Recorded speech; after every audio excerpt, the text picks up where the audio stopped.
안녕하세요. 우리는 아브라함 카이퍼의 칼빈주의 강연을 개관을 하고 있습니다. 뭐 많이들 읽으셨고 또 소식을 들었을 거라고 생각이 듭니다.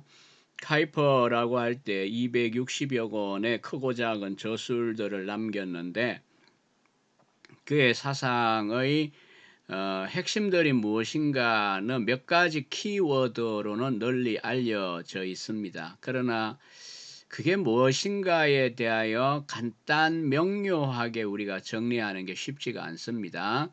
또 그런 책들도 구하기가 쉽지 않고요.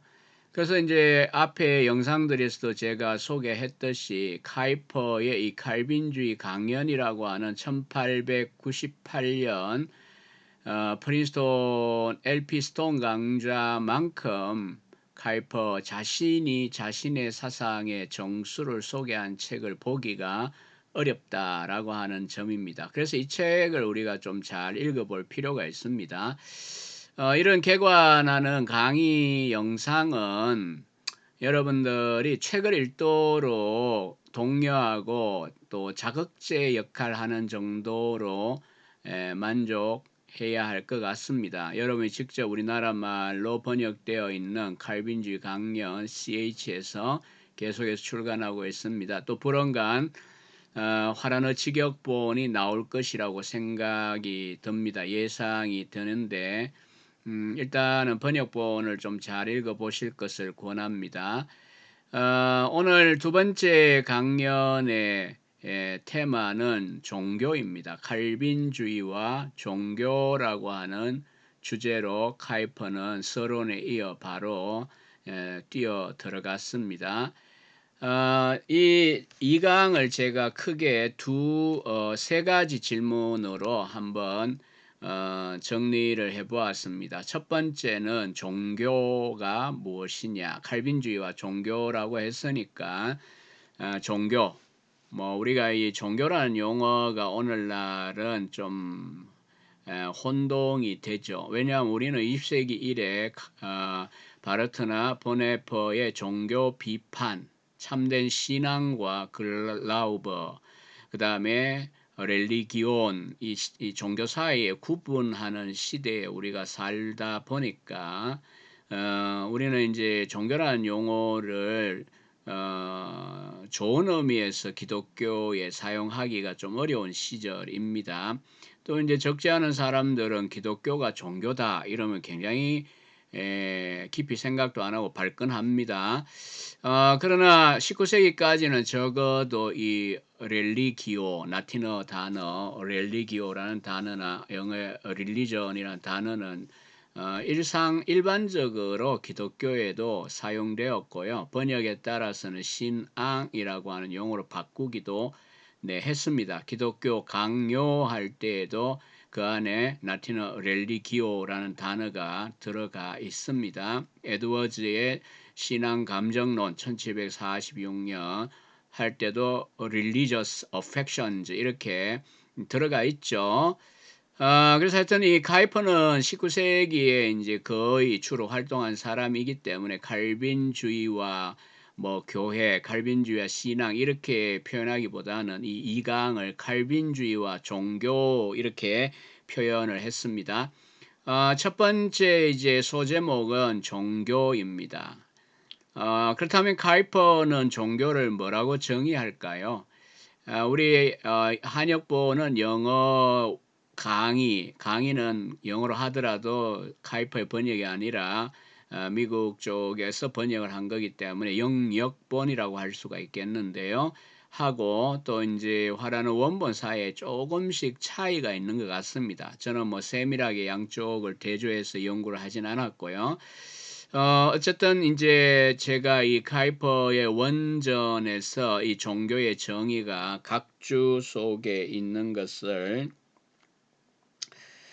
발견했습니다. 이 2강 종교에 대한 강연 마지막 페이지 마지막 각주에 보면 저는 하링크 교수 편집본으로 여러분들에게 이제 인용을 했는데요. 여기 보면 이제 일부러 하란어를 썼습니다. 발음만 그냥 하면은 거의 뭐 방언 수준이 되어버리기 때문에 예, om the bewuste verhouding tussen God en het menselijke creatuur uit de drukken 이라는 문장을 카이퍼가 썼습니다. 썼는데 이것은 bewuste verhouding 의식적인 관계입니다. tussen God 하나님과 맨슬러크 크레아뚜르 이 인간적 피조물 사이에 의식적인 관계를 아위트 드류건 표현하기 위하여 이 종교라는 용어를 카이퍼는 쓰겠다 이렇게 이제 표현했습니다. 하나님과 인간 사이의 의식적인 관계입니다. conscious입니다. 버부스트라는 단어는 의식적인 관계. 그래서 종교는 네 가지 문제에 대하여 답을 해야 한다라고 하면서 카이퍼는 네 가지 질문을 소개를 하고 있습니다. 첫째는 하나님을 위해 종교가 존재하느냐, 사람을 위해 존재하느냐. 아마 칼빈주의가 어떻게 답할지는 아실 것입니다. 하나님은 자기를 위하여 만물을 지으셨기 때문에 종교는 하나님을 위한 것이어야 한다라고 카이퍼는 말합니다. 즉 하나님이 피조계를 위하여 존재하시는 게 아니라 피조물이 하나님을 위해 존재한다라고 하는 겁니다. 두 번째 질문은 종교가 직접적으로 작용해야 하느냐, 간접적으로 작용해야 하느냐, 혹은 간접적으로라는 말은 매개적으로라고 하는 말입니다. 이거는 뭐 어떤 인간 존재, 뭐 성직자죠. 또 교회라는 제도 혹은 뭐 영적 존재 혹은 매개하는 사물들 뭐가 됐든 간에 직접적이냐 매개적이냐 라고 하는 질문인데 칼빈주의는 종교는 피조물의 중재가 전혀 없이 하나님과 인간 마음의 직접적인 교통을 실현해야 한다라고 말합니다. 물론 타락한 이후에 인간 피조물은 구속의 중보자가 필요하죠. 그러나 앞서 제가 이제 열거했던 그런 종류가 아니라 하나님이자 참 하나님 참 인간 대신 예수 그리스도만이 우리의 구속의 중보자입니다. 그래서 모든 중보 사역할 때 기도, 중보 기도도 마찬가지고요. 그리스도에게만 우리가 돌려야 합니다. 세 번째는 종교가 개인의 존재와 실존의 일부분에서 작용하느냐 아니면 전체에서 작용하느냐라는 질문입니다. 칼빈주의는 이에 대해 종교가 가지는 보편적인 특성과 적용을 옹호합니다. 존재하는 모든 것이 하나님을 위해 존재하는 거라면 모든 피조물은 하나님께 영광을 돌림이 마땅합니다. 카이퍼의 또 아주 감동적인 문장이죠. 번역서 67쪽에 있는 문장입니다. 사람은 제사장으로서 마땅히 모든 피조물을 하나님의 제단에 제물로 올려 놓아야 한다. 인간의 지정의를 두고 볼 때도 이것은 동일하게 적용됩니다. 사람은 감정, 의지의 종교가 국한된 게 아니라 지성, 지정의, 전인이 종교의 기능으로서 작용한다라고 하는 것을 말합니다. 그러니까 하나님께서는 하나님을 섬기는 데 있어 우리는 지적으로 또 정서적으로나 의지적으로 전인이 하나님을 섬기는 삶, 하나님과의 전인적 관계를 맺어야 한다라고 하는 것입니다. 또 한 가지는 이제 칼빈주의가 종교를 단일한 단체나 사람들 가운데 몇몇 집단에 국한시킬 수 없고 인류 전체와 관계 있다라고 카이퍼는 생각하는 것입니다. 이제 네 번째 마지막 질문은 뭐냐면 종교는 인간을 정상적으로 봐야 하는가 비정상적으로 보아야 하는가 라고 하는 질문입니다. 칼빈주의는 비정상적이다라고 봅니다. 물론 이게 이제 창조의 결과가 아니고 타락의 결과입니다. 카이퍼는 최초의 사람이 하나님과 완전한 관계에서 순수하고 참된 종교에 의하여 고치된 상태로 지음받았다. 즉 앞서 이 카이퍼의 그 종교의 정의 보세요. 하나님과 인간적 존재의 하나님과 인간 피조물 간의 의식적인 관계라고 했는데, 카이퍼는 원래 창조 시에는 순수하고 참된 종교에 의하여 고치된 상태로 지음받았다. 이렇게 이야기합니다.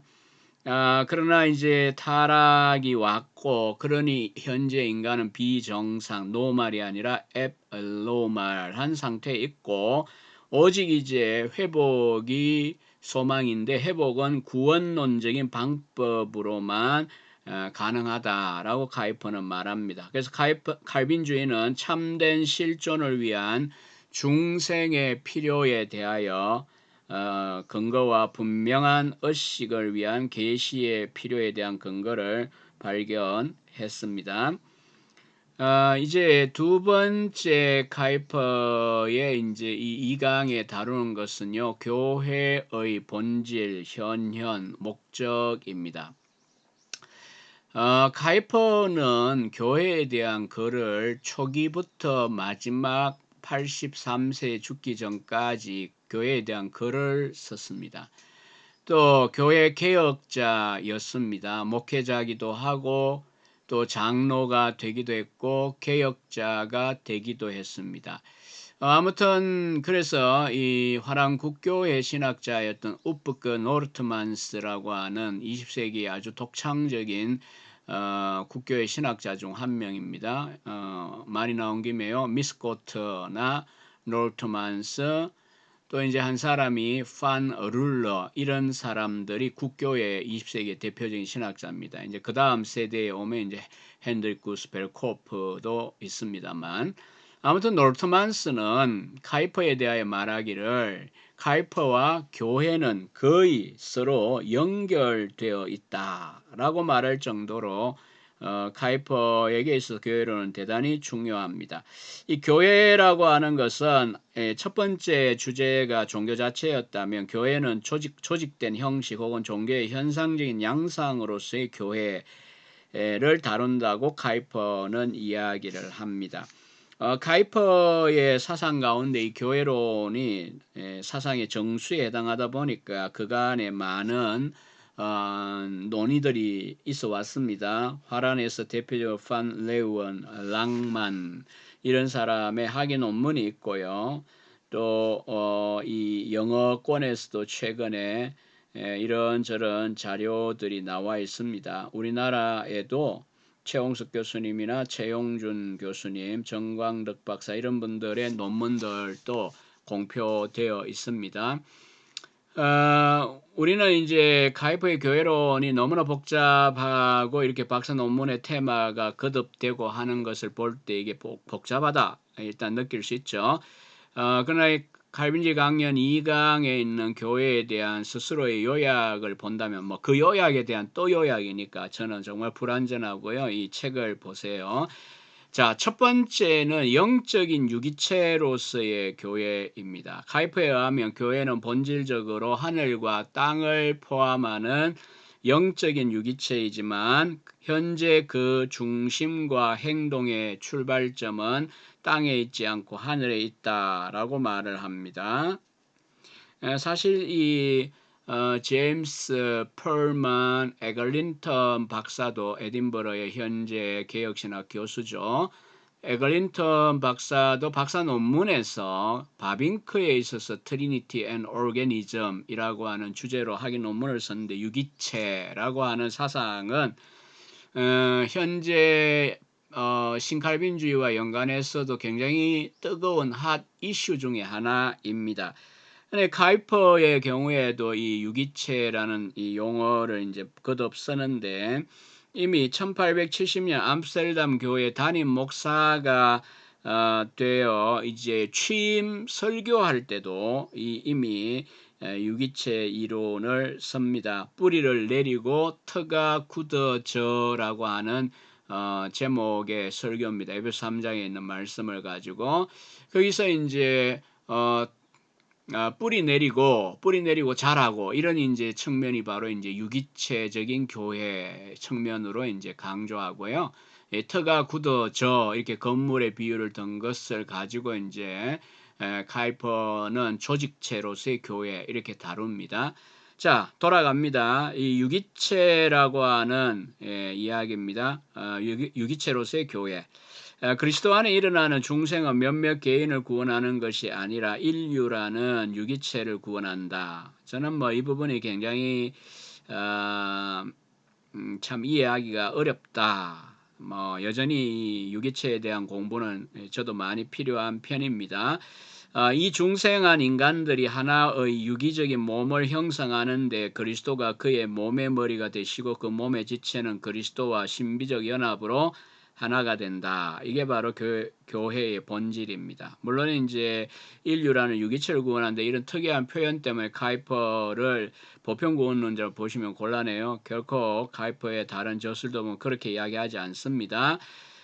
이 새로운 유기체는 그리스도의 재림 이후에야 우주의 중심의 모습을 드러낼 것이기 때문에 현재 이 유기체는 이 땅에서 흐릿하게 분간할 수 있는 실루엣과 같다라고 말하고요. 참된 성소는 하늘에 있고 그곳에 멜기세덱의 반차를 쫓는 유일한 제사장 그리스도가 계신다라고 말합니다. 칼빈주의는 원칙적으로 제사장직이나 제단, 성소 자체를 반대하진 않는다고 말합니다. 칼빈주의가 반대하여 맞서 싸운 것은 유일한 제사장이신 그리스도를 가리우고 참된 제단과 참된 성소를 볼 수 없도록 만드는 사제주의라고 말합니다.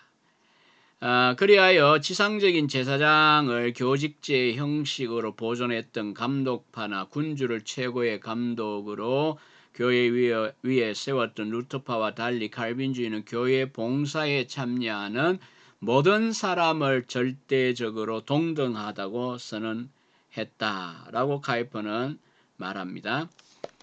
두 번째는 땅 위의 교회입니다. 카이퍼는 이 땅 위에 나타난 교회 현 형식에 대하여 교회는 그리스도의 규례에 순종하면서 교회적인 연합 가운데 사는 여러 신자의 지역적 회중, 신앙 고백자의 집단을 우리에게 보여준다라고 79페이지 번역서 말합니다. 칼빈은 교회를 신앙을 고백하는 개인 가운데서 발견했습니다. 이 개인들이 성경의 명령에 따라 그리스도의 규례를 따라 하나의 사회를 형성하여 왕이신 그리스도께 복종하며 함께 사는 일에 노력하는데 이것이 바로 땅 위에 있는 교회다라고 하는 것입니다.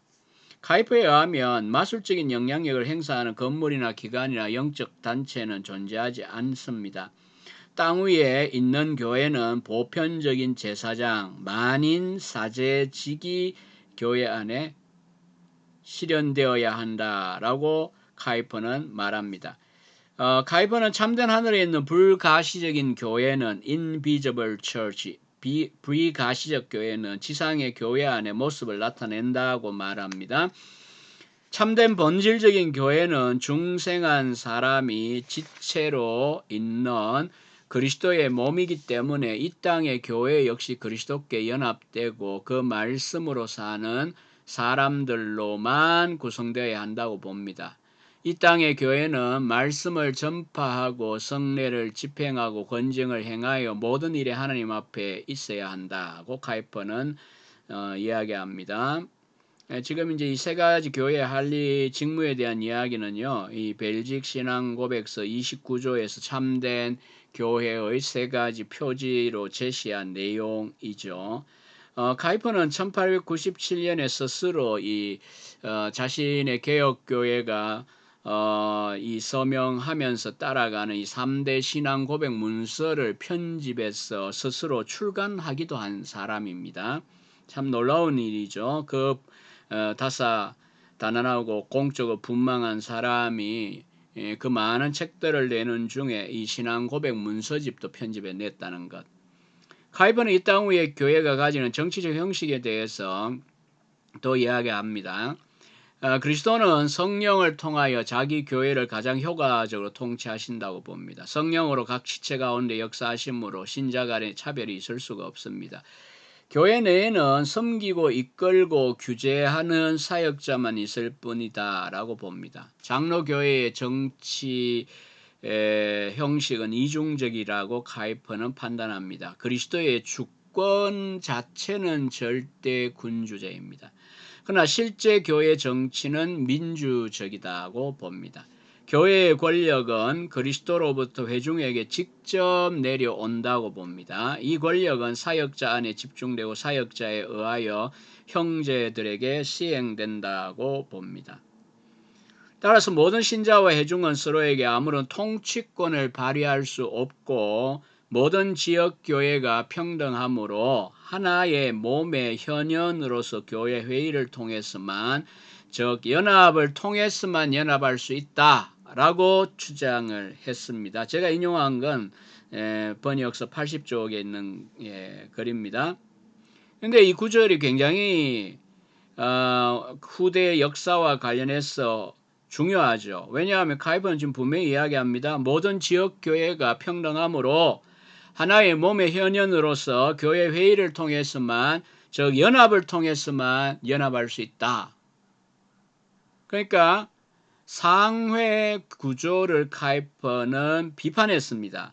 역사적 배경이 있죠. 1816년에 설립된 하란국교회가 각 지역 교회들을 통제하는 계급 구조적인 총회의 행정과 규율들을 내세우며 지배해 온 것에 대해 지역 교회의 독립을 위한 노력이 바로 카이퍼의 돌레안치 운동이었다는 것입니다.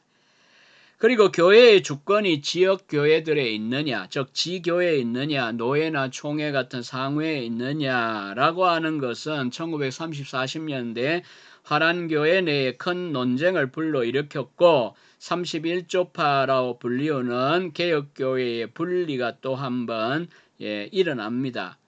우리 한국의 장로교회에 대입을 하는 것은 곤란하고요. 어쨌든 이 개혁교회의 교회 정치론에 의한다면 1944년, 45년에 이 해방파로 나간 쪽이 오히려 카이퍼의, 적어도 교회론에 있어서는 카이퍼의 이 칼빈주의 강론에 있는 강조점을 주장한 거예요. 반면에 이제 카이퍼의 아들인 헤르마누스 카이퍼나 발렌테인 헤퍼와 같은 총회파, 소위 총회 정치, 시노드 크라치를 했던 분들의 입장이 오히려 카이퍼의 교회론에 있어서 반대로 행한 것이라고 볼 수 있습니다. 왜냐하면 총회가 스킬드나 크레이다누스를 정직하고 또 쫓아내버린 거니까요. 네, 역사적인 이야기를 조금 이제 제가 이 칼빈주의 강연 1898년인데 거의 40-50년 뒤에 이야기까지 해버렸는데요. 자, 여기서 이제 카이퍼는 또 역사적으로 나타난 교단의 다양성에 대해 말합니다. 교단의 다양성. 화라는 사실은 플루리포르미테이트 판드 게르, 그 교회의 다형성입니다. 그러나 이제 카이퍼가 말하고자 하는 바는 교회가 신자의 회중으로 신앙을 고백하는 개인들의 연합으로 나타나고 그리스도로부터 교회의 권력이 회중에게 직접 내려온다면 역사와 지역 등의 차이로 인하여 다양한 교회 문제, 교회 형태가 생길 수밖에 없다는 겁니다. 따라서 하나의 거룩하고 보편적인 교회, 비가시적 교회는 필연적으로 다양한 모습으로 현현되어 가시적 교회를 비추게 된다라고 카이퍼는 이야기를 합니다. 즉 교단의 다양성, 교회의 다원성, 다양성에 대한 평가 긍정적이에요. 카이퍼 입장에서는 3세기 동안의 체험을 통해 카이퍼는 다양성이 강제적인 단일성보다 종교 생활의 성장과 번영에 훨씬 더 기여한다라고 하는 것을 경험했다고 카이퍼는 이야기를 합니다. 사실 이 카이퍼의 그 교회의 다원성에 대한 이 이야기는 적지 않은 또 논의의 대상이 되어 왔습니다.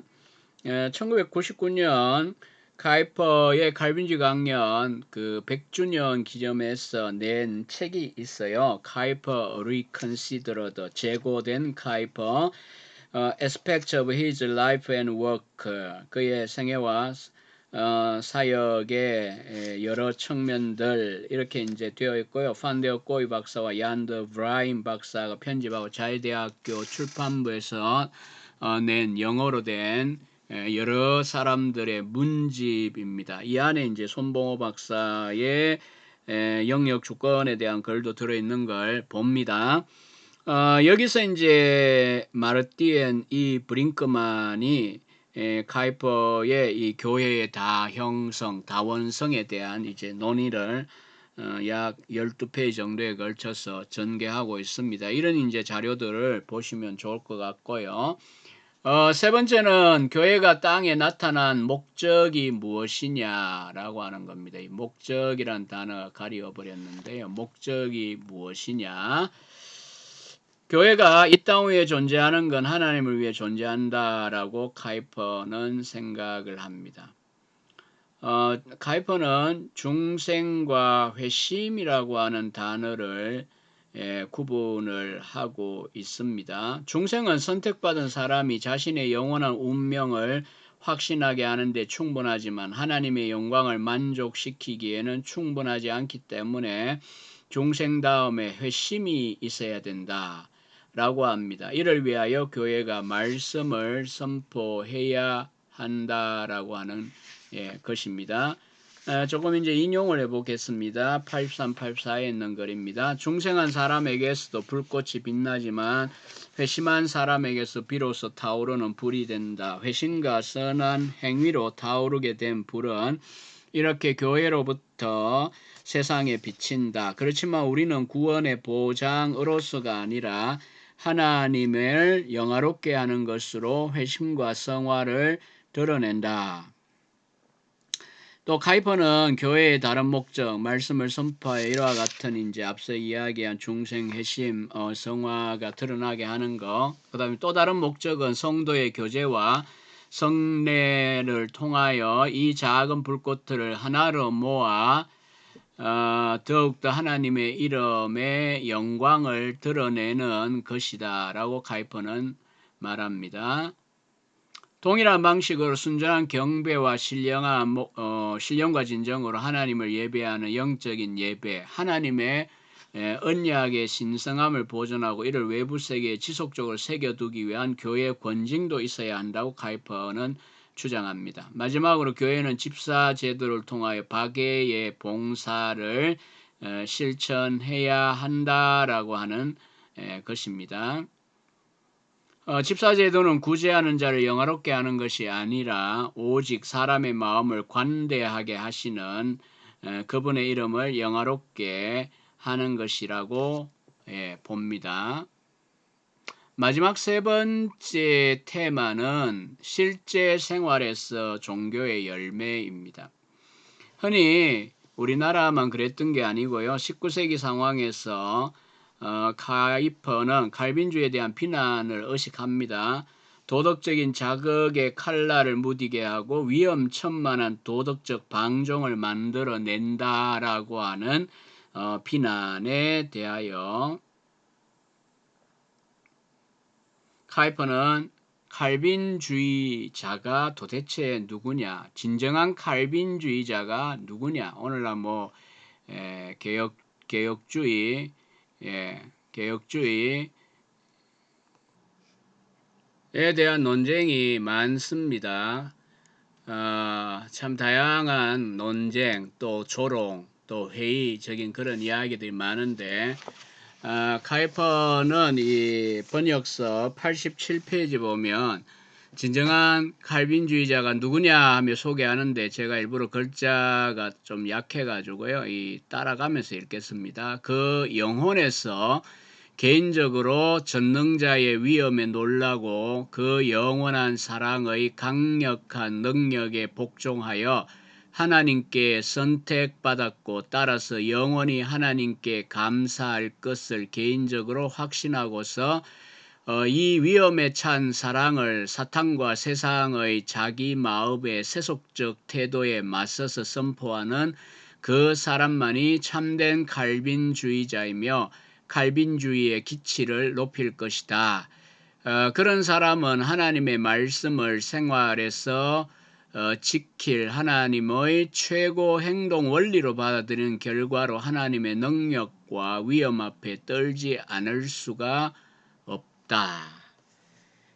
카이퍼가 이같이 참된 진정한 칼빈주의자가 누구냐를 묘사를 하고 있습니다. 물론 카이퍼는 이런 삶의 열매 혹은 도덕이나 삶의 변화를 이야기한다고 심지어는 세상의 변혁까지 카이퍼리안들은 이제 추구했잖아요. 이것이 율법주의라고 보지 않고요. 대속의 열매로 돌리고 있습니다. 그리고 모든 윤리적인 연구가 시내산의 율법에 기초한다. 사실 칼빈주의자들은 십계명을 굉장히 중요하게 사실 생각하고 바빙크도 이제 곧 개혁파 윤리학 영어 번역은 2권 화라너에는 한 권으로 되어 있습니다만 보면은 십계명을 해설하는 게 3부의 내용입니다. 영역본으로는 2권에 해당하겠습니다만 또 혹은 요햄 다우마 책이라든지요. 이 칼빈주의는 대단히 중요하게 생각을 합니다. 십계명을. 또 칼빈주의는 자연의 법칙이나 일반 도덕 규례, 좀 더 특별한 기독교적 계명 간의 근본적인 차이를 구별하지 않는다고 봅니다. 이는 하나님은 유일하시고 영원하신 불변자이시기 때문에 우리는 하나의 동일한 도덕적 세계 질서 말고는 다른 것을 상상할 수 없기 때문이다. 그렇게 보기 때문입니다. 카이퍼는 우리가 가진 양심 안에 종교와 윤리의 두 가지 실체를 구별하는 것이 아니라 하나님의 임재하심에 모든 것을 두는 것이며 임재하시는 하나님께 대한 거룩한 경외는 하나님의 현실로서 모든 생활에, 가정에, 사회에, 학문과 예술에, 개인생활에, 정치활동에 덧붙여진다라고 설명을 합니다. 카이퍼에 의하면 나쁜 세계와 좋은 세계가 있는 것이 아니라 저주로 고통받고 타락 이후로 일반 은혜에 의하여 보존되고 그리스도 안에서 구속되어 심판의 공포를 지나 영광의 상태에 이르게 되는 하나님께서 창조하신 하나의 동일한 세계가 있을 뿐이라고 말합니다.